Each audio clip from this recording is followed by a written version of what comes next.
السلام علیکم dear students, آج ہم موضوعاتی مطالعہ علم کی فضیلت اور اہمیت قرآن و احادیث کی روشنی میں کریں گے۔ آپ کے جیسے کہ لیسن میں یہ 3 کوسچن ہیں، پہلے قرآن کی روشنی میں علم کی اہمیت بیان کیجیے، پھر احادیث کی روشنی میں، پھر قرآن اور سنت کی روشنی میں۔ یہ ہم تینوں کوسچن ایک ہی نشست میں سم اپ کریں گے۔ سب سے پہلے آپ دیکھ رہے ہوں گے کہ بورڈ پہ میں نے اوپر دعا لکھی ہے، رب زدنی علما، کہ اے میرے رب میرے علم میں اضافہ فرما۔ یہ سورہ طٰہٰ کی آیت ہے جو کہ نبی کریم صلی اللہ علیہ وآلہ وسلم کو اللہ تعالیٰ نے فرمایا کہ کل کہہ دیجئے رب زدنی علما، کہ اے میرے رب میرے علم میں اضافہ فرما، یعنی کہ اللہ تعالیٰ نے آپ صلی اللہ علیہ وآلہ وسلم کو یہ دعا سکھائی۔ اس سے ہمیں علم کی اہمیت اور اس کی فضیلت کا اندازہ ہو جانا چاہیے۔ سب سے پہلے ہم علم کے معنی جانیں گے کہ علم کے معنی جاننا، آگاہ ہونا یا واقفیت حاصل کرنا ہے، جبکہ علم کا شرعی معنی یہ ہے کہ اللہ اور اس کے رسول صلی اللہ علیہ وآلہ وسلم نے جو ہمیں احکامات اور ہدایات دی ہیں ان کے بارے میں آگاہی حاصل کریں۔ ڈیئر اسٹوڈنٹس، آپ کو جیسے کہ معلوم ہوگا، ہم پچھلی کلاسز میں بھی یہ پڑھتے آئے ہیں کہ آپ صلی اللہ علیہ وآلہ وسلم پر جو پہلی وحی غار حرا میں نازل ہوئی تھی وہ کیا تھی؟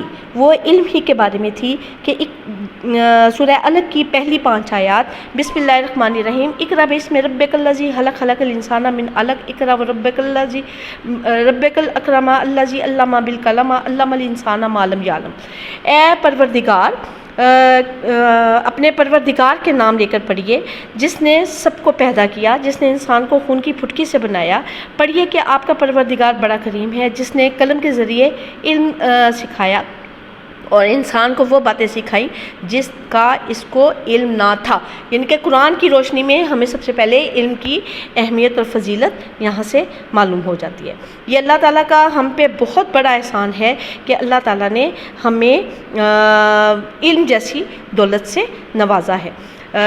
انسان کو جو سجدہ کیا گیا وہ بھی علم ہی کی وجہ سے کیا گیا کہ تمام اشرف مخلوقات میں انسان کو درجہ دیا گیا کہ تمام مخلوقات جتنی بھی دنیا میں موجود ہیں ان سب میں افضل جو مخلوق ہے وہ انسان ہے۔ اسی طرح نبی کریم صلی اللہ علیہ وسلم قرآن کی روشنی میں پہلے دیکھتے ہیں کہ سورہ فاطر میں اللہ تعالیٰ کا ارشاد ہے کہ اللہ کے بندوں میں اہل علم ہی اللہ سے ڈرتے ہیں، یعنی کہ جن کے پاس علم ہے وہی لوگ اللہ سے ڈرتے ہیں۔ اسی طرح سورہ زمر کی آیت نمبر 9 میں اللہ تعالیٰ کا فرمان ہے، کیا وہ لوگ جو علم رکھتے ہیں اور وہ لوگ جو علم نہیں رکھتے برابر ہو سکتے ہیں؟ اسی طرح سورہ مجادلہ کی آیت نمبر 13 میں اللہ تعالیٰ کا فرمان ہے، یعنی تم میں سے جو لوگ ایمان لائے اور جنہیں علم دیا گیا اللہ ان کے درجات بلند فرمائے گا۔ یہ ہماری قرآن کی روشنی میں ہے۔ اب ہم احادیث کی روشنی میں اگر اس کی وضاحت کریں تو نبی کریم صلی اللہ علیہ وآلہ وسلم نے فرمایا کہ میں معلم بنا کر بھیجا گیا ہوں، یعنی کہ نبی کریم صلی اللہ علیہ وآلہ وسلم کا جو رتبہ بتایا انہوں نے اپنا، وہ یہ کہ معلم بنا کر بھیجا گیا۔ معلم کہتے ہیں علم سکھانے والے کو۔ اسی طرح آپ صلی اللہ علیہ وآلہ وسلم کو اللہ تعالیٰ نے یہ دعا سکھائی کہ اے رب زدنی علما، کہ اے میرے رب میرے علم میں اضافہ فرما۔ نبی کریم صلی اللہ علیہ وآلہ وسلم کا ارشاد ہے کہ آپ صلی اللہ علیہ وسلم نے فرمایا کہ مجھ سے ایک آیت بھی سنو تو اسے آگے پہنچا دو، اور حجۃ الوداع کے موقع پر بھی آپ صلی اللہ علیہ وسلم نے فرمایا جو حاضر ہے وہ اس تک میری یہ تعلیم پہنچا دے جو یہاں نہیں ہے۔ آپ صلی اللہ علیہ وآلہ وسلم نے فرمایا کہ علم حاصل کرنے کی کوئی بھی قید نہیں۔ آپ صلی اللہ علیہ وآلہ وسلم نے فرمایا کہ ماں کی گود سے قبر تک علم حاصل کرو، یعنی کہ اس میں یہ علم حاصل کرنے کے لیے کوئی عمر کی قید نہیں ہے۔ جس وقت بھی علم حاصل کرنے کا ذریعہ حاصل ہو تو وہ انسان کو ضرور اس کا فائدہ اٹھانا چاہیے۔ نبی کریم صلی اللہ علیہ وآلہ وسلم نے فرمایا کہ علم جو ہے اور حکمت جو ہے وہ مومن کی گم شدہ متاع ہے جو کہ اسے ہر وقت تلاش کرتے رہنا چاہیے۔ نبی کریم صلی اللہ علیہ وآلہ وسلم نے مزید فرمایا کہ علم حاصل کرنا ہر مسلمان پر فرض ہے۔ مسلمان کا مطلب یہ نہیں ہے کہ صرف مرد ہی یا میل ہی، بلکہ اس میں عورتیں بھی شامل ہیں۔ اسی طرح آپ صلی اللہ علیہ وآلہ وسلم صبح شام یہ دعا فرماتے تھے کہ اے اللہ میں تجھ سے نفع دینے والے علم کی درخواست کرتا ہوں۔ آپ صلی اللہ علیہ وآلہ وسلم نے مزید فرمایا کہ علم حاصل کرو کہ اللہ کے لیے علم حاصل کرنا جو ہے یہ نیکی ہے۔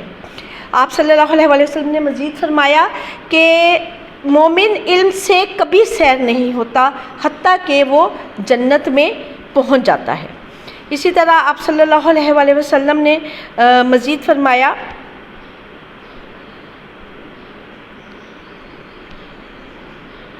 کہ علم کی طلب عبادت ہے اور اس میں مصروف رہنا، تسبیح اور بحث و مباحثہ کرنا جہاد ہے۔ آپ نے مزید فرمایا علم سکھاؤ تو صدقہ ہے۔ اس کے علاوہ آپ نے فرمایا علم تنہائی کا ساتھی ہے، فراغی اور تنگ دستی میں رہنما، غمخوار دوست اور بہترین ہم نشین ہے۔ اسی طرح آپ صلی اللہ علیہ وآلہ وسلم نے فرمایا کہ علم جنت کا راستہ ہے۔ آپ صلی اللہ علیہ وآلہ وسلم ایک مرتبہ اسی طرح کسی مجلس میں گئے تو وہاں پر دو مجلسیں ہو رہی تھیں، ایک جگہ پہ قرآن کی پڑھا جا رہا تھا اور ایک جگہ علم و حکمت کی باتیں ہو رہی تھیں۔ تو آپ صلی اللہ علیہ وآلہ وسلم نے علم کی باتوں کو، علم والی مجلس کو جہاں پہ علم کی باتیں ہو رہی تھیں اس کو پسند فرمایا۔ ڈیئر اسٹوڈنٹس، آپ کو مختصر سے اس لیسن میں آپ کو پتہ چل گیا ہوگا کہ مین باتیں جو میں نے علم کی فضیلت اور اہمیت قرآن اور احادیث صلی اللہ علیہ وسلم کی روشنی میں بتائی ہیں، اس سے آپ کو اچھی طرح سے آگاہی ہوگی۔ شکریہ، اللہ حافظ۔